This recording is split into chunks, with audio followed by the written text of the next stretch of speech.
अस्सलाम वालेकुम viewers, hope so you are all fine and today हमारा टॉपिक ये है कि हम किस तरह से बच्चों की कॉपीज़ को डेकोरेट करके मोर अट्रैक्टिव बना सकते हैं और बच्चों का इंटरेस्ट गेन कर सकते हैं ताकि वो ज़्यादा फोकस के साथ अपने काम को ज़्यादा एक्यूरेटली लिखें या उसको परफॉर्म करें अपने वर्क को। ठीक है, तो सबसे पहले मैं आपको दिखाऊंगी कि ये मोस्टली प्री स्कूल्स में ये होता है कि आप बच्चों के लिए ज़्यादा कलरफुल चीज़ें बनाते हैं ताकि बच्चे उसकी तरफ अट्रैक्ट हों। वो टीचर और स्टूडेंट का इंटरेक्शन, उनका रिलेशन जो सा होता है स्पेशली एजुकेशन में, वो बहुत ज़्यादा इम्पोर्टेंट चीज़ होती है।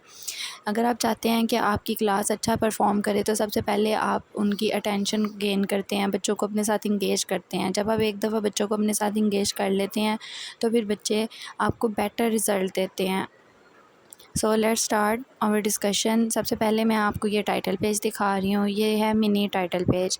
आप किसी भी बच्चे की कॉपी पे ये इजीली बना सकते हैं। ये ना तो बहुत ज़्यादा टाइम टेकिंग है और इजीली ये जो सी चीज़ें हैं ये आपको अवेल भी हो जाती हैं, लो ऑफ कॉस्ट है एंड आई कैचिंग भी है।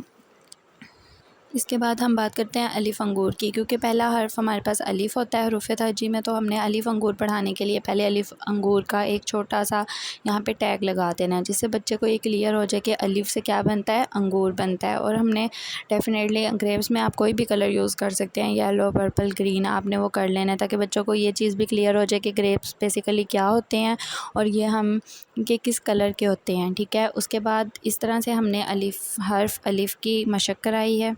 उसके बाद हम आगे हैं अलिफ़ मद पे। अलिफ़ मद में आपने सबसे पहले अलिफ़ मद आम होता है तो आपने इसको इधर पेस्ट करना है और पहले आपने कोशिश करनी है कि आप बच्चे को हर्फ कराने से पहले उसकी आवाज़ के बारे में बताएं कि आ, अलिफ़ मद आ, लाइक दिस में।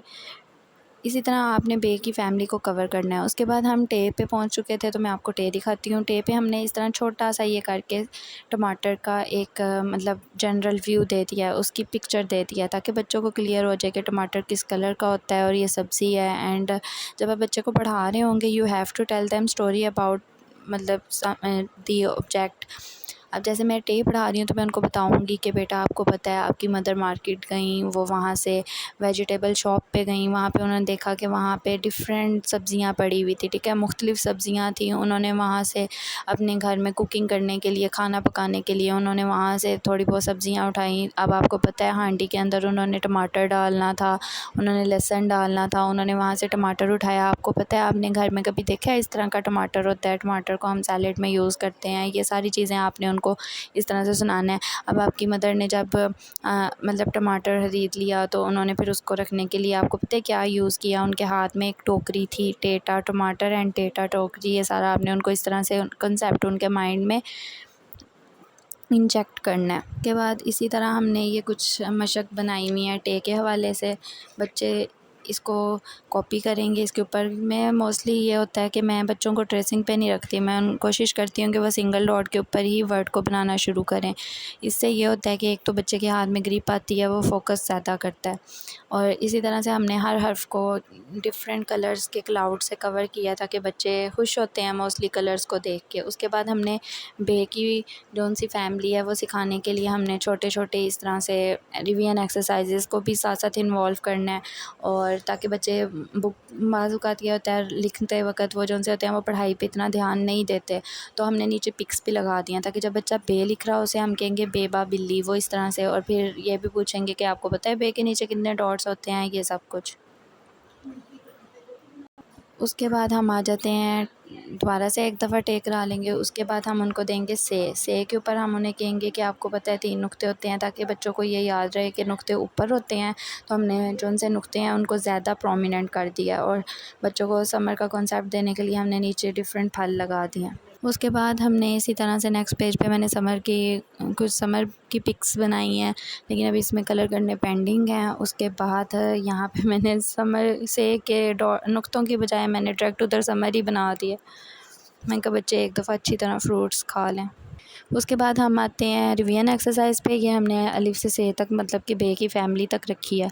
उसके बाद एक और रिवीजन पेज होगा, इसमें हर पेज पे 2 टाइम्स बच्चे जो से हैं रूफ़ तहज्जी लिखेंगे अलिफ से तक।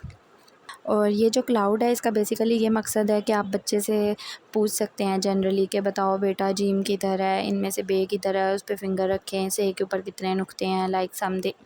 इस तरह से आप बच्चों से कुछ भी कोई भी क्वेश्चन कर सकते हैं, जिससे आपको पता लग सके कि बच्चे को हर्फ की पहचान है या नहीं है। उसके बाद आ जाते हैं जी जिम की तरफ। जिम क्योंकि जेलियाँ बहुत पसंद करता है तो इसलिए हमने जिम के ऊपर जेली ही बना दी है। उसके बाद इसी तरह जिम की थोड़ी सी एक्सरसाइजेज होंगी। देन आप आ जाएंगे चे की तरफ। चे चा चूज़ा, चूज़े का मोस्टली बच्चों को पता ही होता है। उसके बाद आ जाएंगे, उनको ये भी बताना पड़ेगा चाँद। चाँद से रिलेटेड आप उनको चंदा मामा वाली स्टोरी भी रिलेट कर सकते हैं।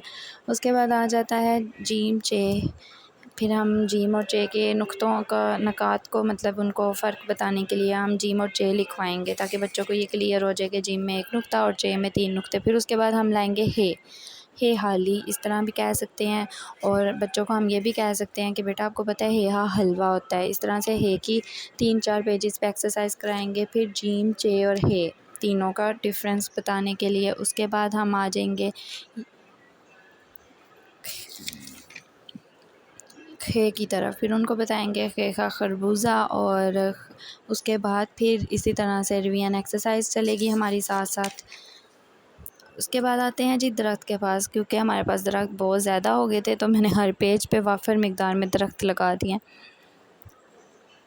ये देखें। उसके बाद आ जाते हैं डाल पे। डालडा डिब्बा, एज यू नो, तो डिब्बे भी बहुत ज़्यादा थे। उसके बाद आ जाते हैं ज़हीरा पे।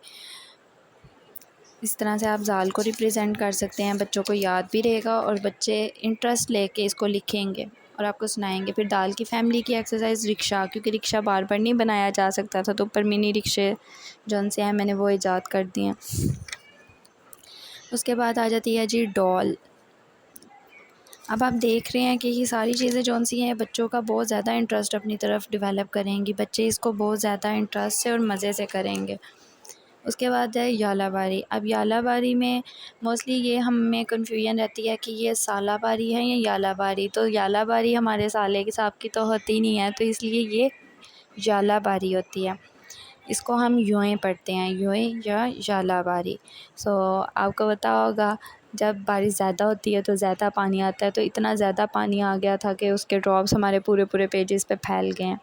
इसके बाद हम अगेन एक रिवीजन एक्सरसाइज रखेंगे। इसमें हमने हरूफ तहज्जी को 2 पार्ट्स में डिवाइड कर दिया, आई थिंक सो 3 पार्ट्स में।